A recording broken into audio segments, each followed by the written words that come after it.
What is up, and welcome to the 49ers Camelot Show. I am honored that you have decided to watch or listen wherever you are. And so I would ask you a quick favor. If you wouldn't mind, please like the video if you're watching on YouTube, and hit that bell that subscribes you so that you're notified whenever we go live. If you're listening somewhere, then please rate and review us. Help us out with that. But I really appreciate everybody taking the time to watch or listen. We're going to jump into some things here today for the 49ers. Four essential fixes to break the 49ers losing streak. So we're back at practice today. I think they have the day off tomorrow, but today they were back at practice.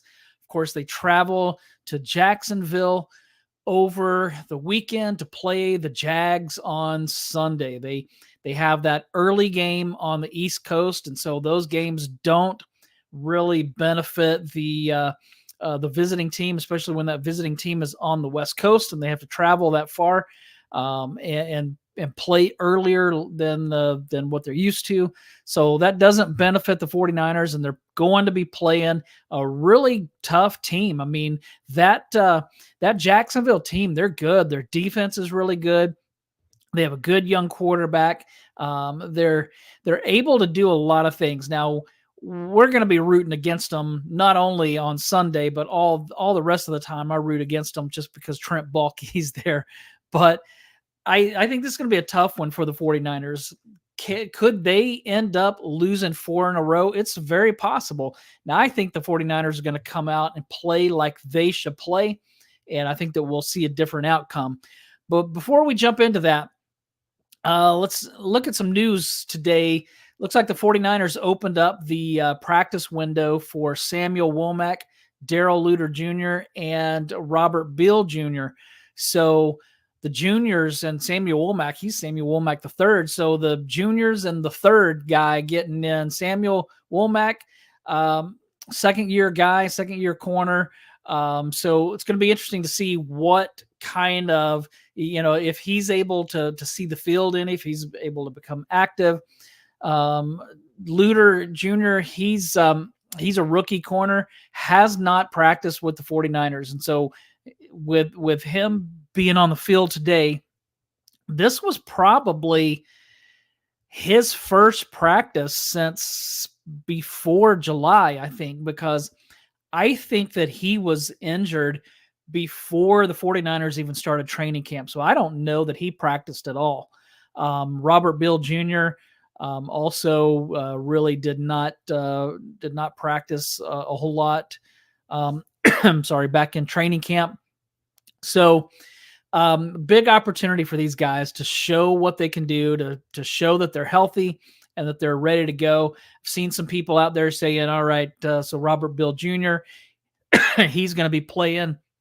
So that means that Drake Jackson is going to be going back to not playing. And I don't know. I mean, if Bill Jr. hasn't played at all this season, then I think it's going to be hard for him to just come in and just knock Drake Jackson out of the way. But we'll see what happens.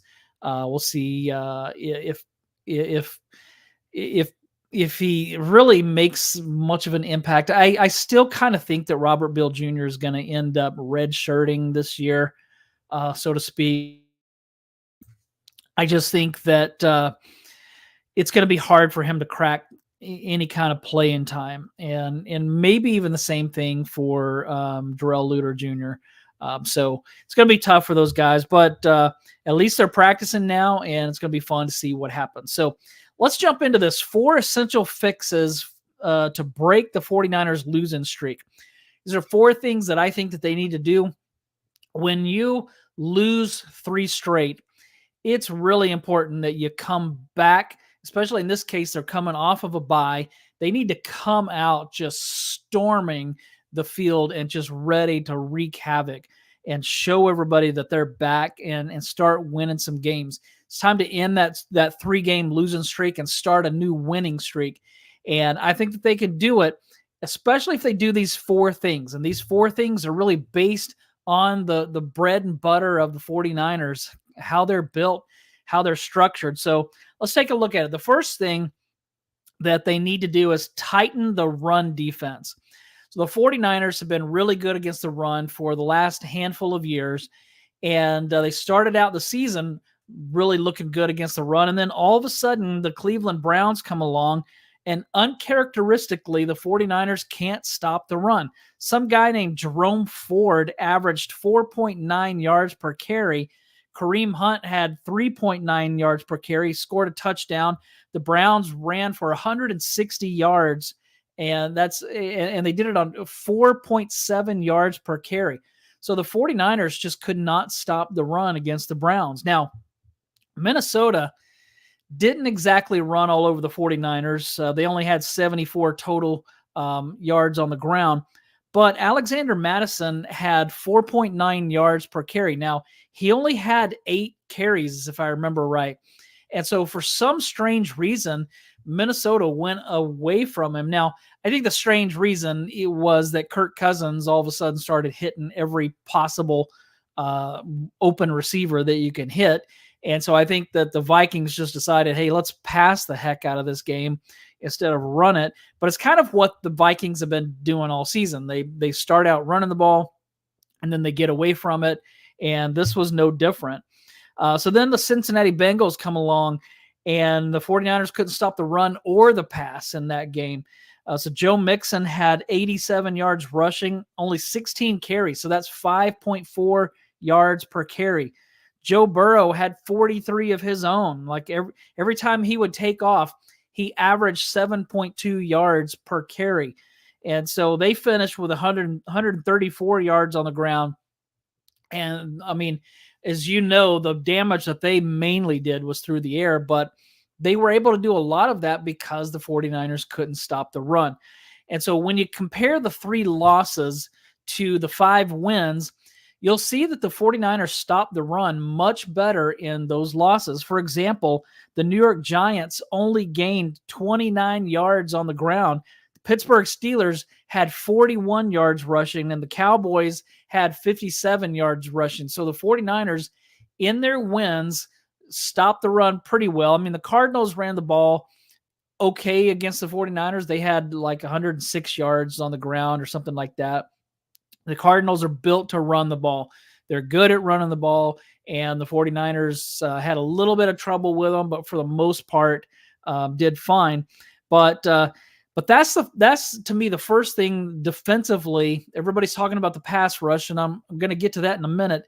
But to me, it all starts with the run defense. They have to stop the run. There's just no other way about it. I mean, the reason this 49ers defense has been so good over the years is because you couldn't run on them. So they would make you one-dimensional, and then those pass rushers could just really pin their ears back and come.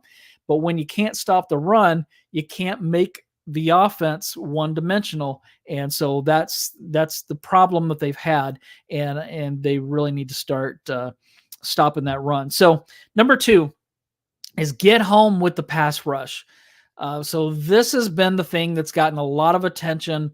A lot of talk has been made, even some recent trades made with that in mind, getting to the quarterback. So according to PFF, Pro Football Focus, the 49ers lead the NFL with 156 combined quarterback pressures. Now, Pro Football Reference, which is the one that I tend to go more toward because Pro Football Focus they put things out there that a lot of times just seem crazy off to me. And so Pro Football Reference has the 49ers defense with only 88 quarterback pressures. So you can listen to whichever one you want. One says 156, one says 88. That's a huge difference between the two. Not really sure why it's that way, but they just measure pressures differently. And so choose who you want to listen to. But either way, the 49ers are doing well as far as putting pressure on the quarterback. If Pro Football Focus is right, again, they're saying that 156 pressures leads the NFL. So if they're right, then the 49ers are doing a good job getting after the quarterback. The problem is they only have 18 sacks so far on the season. And so while pressure is important, you've got to get to the quarterback and you got to make those sacks, because when these quarterbacks are getting rid of the ball, we're seeing problems in the secondary. And so if the 49ers can start sacking the quarterback more, it's going to help the secondary, the pass coverage a lot more. And so that's something that we need to see. Now, the good news is the 49ers traded for Chase Young, and Young is bringing his 38 pressures and his 5 sacks to San Francisco. So he actually was on the practice field today. So not only was Darrell Luter Jr. back, not only was Robert Bill Jr. back, not only was Samuel Womack III back, but Chase Young was at practice for the first time. Also, Deebo Samuel was back in practice. So that's really good news as well. So according to Pro Football Focus, Nick Bosa has 24 pressures, which is 14 less than what Chase Young has. Bosa has 3 sacks, which is 2 less than Chase Young. Armstead has 11 pressures, 2.5 sacks. Hargrave, 7 pressures, 3 sacks. So those guys just need to get it done more. They need to put more pressure on the quarterback. They need to actually get home and sack the quarterback. Randy Gregory is just a part-time player, but he has 5 pressures and 1 sack. Cleveland Ferrell has 8 pressures, but only has half a sack. And so really you're not counting on Cleveland Ferrell to be getting after the quarterback. He's in there more for the run defense.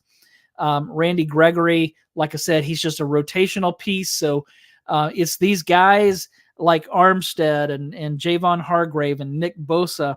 Those are the guys, along with Chase Young, who really need to step it up. They have to not only continue putting a lot of pressure on the quarterback, but they've got to get home and start racking up more sacks. So number 3 is revive the offensive running game. So in the 49ers' 5 wins, they've rushed for at least 124 yards. 124 was actually their lowest in their 5 wins. I think it was their lowest by like 30 yards or something like that. Maybe even a little bit more. But in their losses, they struggled to run the ball. Now, not having Deebo Samuel for most of 3 games, not having Christian McCaffrey for the Cleveland game, not having Trent Williams for 2 games, and then that Cleveland game in which he played, he was on a severely sprained ankle that whole time, most of that game. So having those injuries to those players will definitely impact your run game, especially because the 49ers like to use Deebo Samuel. They like to run behind Trent Williams. And so that's for sure going to have a big impact on your running game. Now, in the Bengals game, the 49ers rushed for 113 yards, but 57 of those came from Brock Purdy scrambling. Now, McCaffrey had 54 yards rushing, but and he had 4.5 yards per carry is what he was averaging. The problem was he only had 12 rushes. So for some reason, they didn't really keep running McCaffrey like they normally do. And maybe it's because Trent Williams was not there and Deebo Samuel was not there. And maybe it's how the game was just kind of unfolding, but they probably could have run McCaffrey more. Now, against the Vikings, there just was nothing there. McCaffrey gained only 3 yards per carry in that game. So here's the thing. The 49ers are a run-first team. They're built this way, and it stayed that way through those 5 wins. So in all 5 of those wins, they ran the ball more than they threw the ball. But in that Cleveland game, all of that changed. And so in all 3 of the losses, they passed the ball more than they ran. And so that is for sure an issue, because this team's success is predicated on a good rushing attack. It's predicated on stopping the run when they're on defense. And so if they can't stop the run and they can't run the ball, then this team is going to have a hard time winning. So that's one of the things that I think they need to do. Not only get back to running the ball more, but they need to get back to running the ball more successfully. So not just running the ball more. You can't just run it 30 times a game, even if you're, picking up like 2 yards per carry. They have to have some success in there. And I think that with Deebo Samuel back, I think that's going to help. Still don't know about Trent Williams. He did not practice today, which isn't a big deal because the practice today was basically a bonus practice. And so I think the 49ers are off tomorrow, which is Tuesday. So I think on Wednesday, that's when we should know more about where Trent Williams is at and all of this. So the 49ers have to revive that running game. And number 4, they have to eliminate back-breaking mistakes. So Brock Purdy has thrown 5 interceptions on the season. All 5 of them have come in the last 3 games, the 3 losses. Of those 5, 4 of them have come in the fourth quarter of the last 2 losses. So the Minnesota game and the Cincinnati game, both of those losses, Purdy threw 4 interceptions in those 2 quarters, the 2 fourth quarters. He also fumbled the ball late in that Cincinnati game. So that's 5 fourth quarter turnovers for Brock Purdy in the last 2 games. Now, I'm not picking on him because he's not the only one who's really blown it. Christian McCaffrey fumbled in Minnesota when the 49ers were inside the 15-yard line. Brandon Ayuk and George Kittle have both dropped multiple passes in recent weeks. In the Cleveland game, they committed 12 penalties for 105 yards. Now, I think in the other 2 games, they only had about 5 penalties, but they just seem to keep coming at the worst possible time. They've missed way too many tackles on defense. There have been breakdowns in coverage. There have been mistakes made. We all remember some of the things that Charvarius Ward has done or Diamador Lenore has done. So they just have been sloppy and making a lot of bad plays. Can the 49ers turn it around? Of course they can. What they have to do, though, is stop making so many mistakes. If they play like they're capable of playing, if they revive that running game, if they start bringing the quarterback down, actually getting home in their pass rush, and if they can stop the opponent's run game, then I think the 49ers can get back on track and start a winning streak, break up this losing streak. But they have to do that because Jacksonville's a tough team. After that, they have Tampa, which, they should be able to beat them pretty easy. But then we said that before Cleveland and Minnesota as well. But then after that, they have Seattle, Philly, Seattle, and then I think Baltimore's coming is in there at some point right after that. So they have some tough games coming up, and it's going to be a really tough stretch. So they have to do this. How are they going to do it? They've got to tighten up that run defense.